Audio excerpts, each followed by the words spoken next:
जय हिंद दोस्तों, मेरा नाम है रोहित और आप देख रहे हैं स्टडी क्यों नहीं। आज हम लोग उत्सर्जन तंत्र के बारे में पढ़ने वाले हैं, यानी एस्केटरी सिस्टम के बारे में पढ़ने वाले हैं, जो कि आपके जितने भी एग्जाम्स होते हैं उसके लिए इम्पोर्टेंट होता है।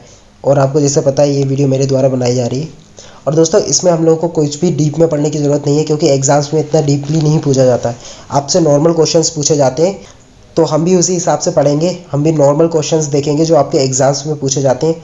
पढ़ाने को दोस्तों मैं आपको बहुत डीपली पढ़ा सकता हूँ, बट वो हमारे किसी काम का नहीं होगा, क्योंकि एग्जाम्स में हमारे कभी भी इतना डीपली नहीं पूछा जाता।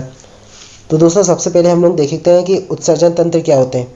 तो हमारे बॉडी के जितने भी ऑर्गन्स जो कि अपशिष्ट पदार्थ को, यानी वेस्ट मटेरियल को शरीर से बाहर निकालने में सहायता करती है, उन्हें हम उत्सर्जन तंत्र बोलते हैं।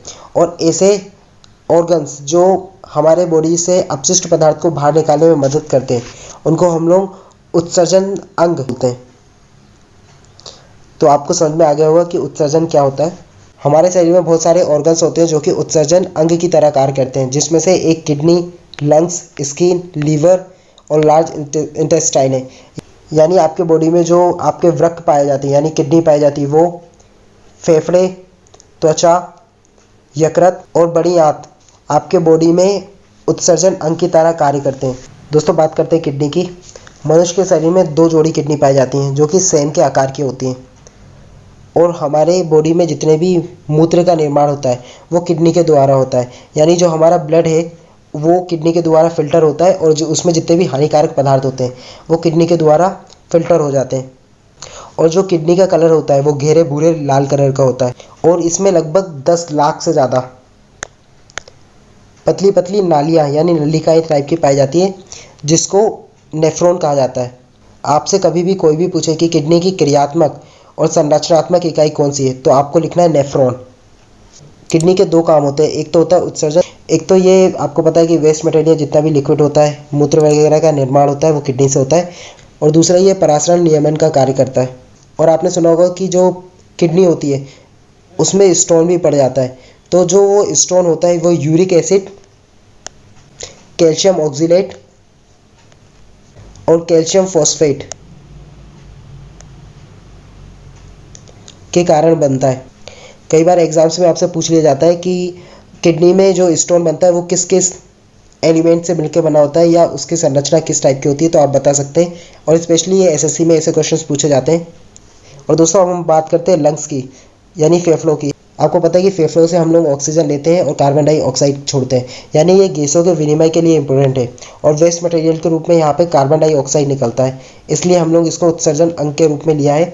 और अगर आपको लंग्स के बारे में डिटेल में जानना है तो मैंने रेस्पिरेटरी सिस्टम में पढ़ाया है, आप देख सकते हैं। ये शंकु के आकार के होते हैं और पीले कलर के होते हैं, और ये बॉडी में स्पंज की तरह कार्य करते हैं, क्योंकि जितने भी हम ऑक्सीजन लेते हैं, हवा लेते हैं बाहर वातावरण से, उन सबको एब्जॉर्ब कर लेते हैं, इसलिए ये स्पंज की तरह कार्य करते हैं।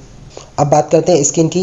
जो स्किन होती है, आपको पता है उसमें श्वेत ग्लैंड पाए जाते हैं, यानी श्वेत ग्रंथियाँ पाई जाती हैं, जिनमें से जल, लवण और यूरिया पसीने के रूप में बाहर निकलता है।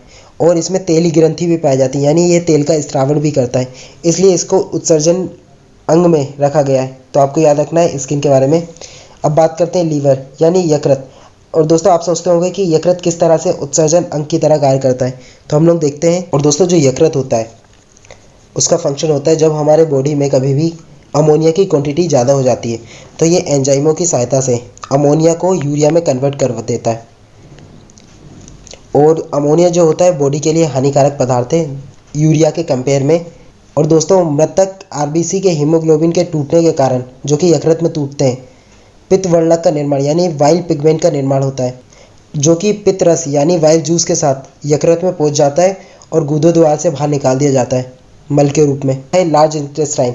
और इसके बारे में आपको पता होगा कि बड़ी आंत, जो हम लोग भोजन करते हैं और भोजन के द्वारा जितने भी पदार्थ होते हैं वो एब्जॉर्ब कर लिए जाते हैं, अवशोषण कर लिया जाता है। उसके बाद जो वेस्ट मटेरियल जिसकी हमारी बॉडी को आवश्यकता नहीं होती है, और जितने भी हानिकारक पदार्थ यानी उनमें जितने भी विषैले पदार्थ होते हैं, उनको बॉडी से बाहर निकालती है लार्ज इंटेस्टाइन यानी बड़ी आंत। और आपके एग्जाम्स में उत्सर्जन तंत्र से जितने क्वेश्चंस बनते हैं लगभग सारे हमने कवर किए हैं। आपको एक्स्ट्रा कुछ भी पढ़ने की ज़रूरत नहीं है, क्योंकि आपके एग्जाम से वो कभी नहीं पूछा जाता, और फालतू में आप अपना समय व्यर्थ करेंगे ऐसी चीज़ों पे।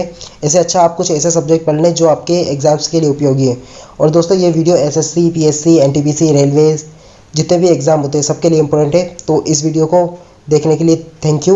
और दोस्तों, आपने अभी तक मेरे यूट्यूब चैनल को सब्सक्राइब नहीं किया है तो अभी जाके उसको सब्सक्राइब कीजिए, बेल आइकन पर क्लिक कीजिए और इसी तरह से मैं आपके लिए वीडियो लेके आते रहूँगा।